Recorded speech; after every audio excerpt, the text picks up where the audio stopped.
Why can't we die with a little dignity? We're so freaked out about dying in this society. It's the same folks that invented God who are freaked out about this one. We're so freaked out about our own mortality that we can't even see others die with dignity. What you were talking about a long time, earlier this morning, we were talking about the morning after pill. Mm-hmm. And the problem people really have isn't necessarily that it's ending a life, because a life hasn't begun. The problem really is sex and how disturbed people are by teenagers having it. In this case, yes, it's just this incredible fear of the inevitability of death. Like we can't have any dying. It's the same group. No dying. It's the same group. It really stems from having a crazy, out-of-control ego, which we're starting with this.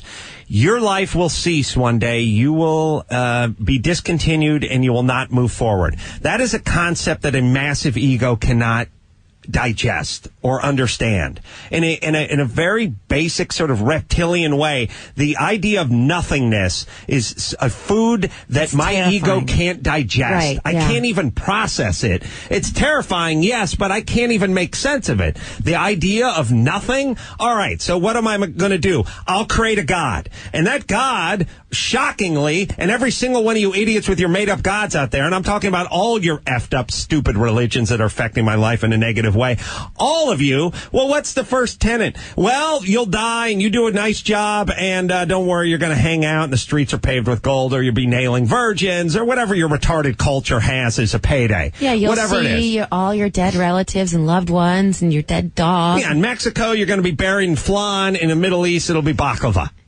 And here it's cherry pie. But either way, whatever the payday is, that's your payday. Ours will be playing Guitar Hero and eating churros. I find the idea of nothingness to be very appealing, personally. I try to get 6 hours of nothingness every night. My head is polluted with thoughts. I know. What's so great about it? T, you and I. This weekend, baby.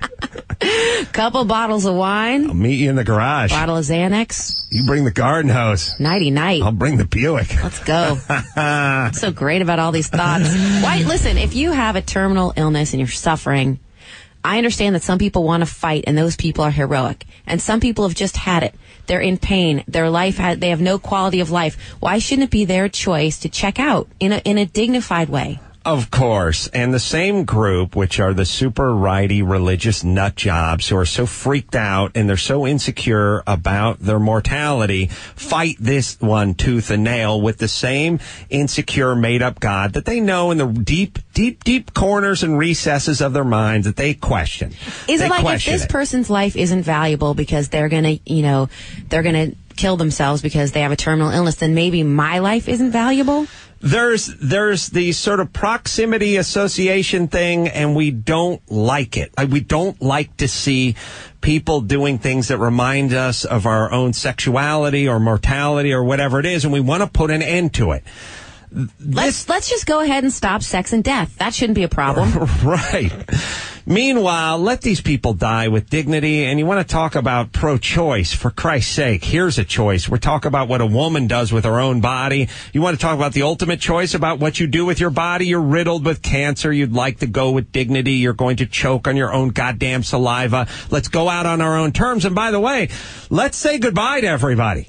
Because, look, if I'm one of your relatives and I live in Dearborn, Michigan, and I don't know if you're going in the next 3 weeks or the next 3 months, how the hell am I going to come? I might miss you. Whether it's a right to be born or a right to die, what have you, they're just complicating the entire process.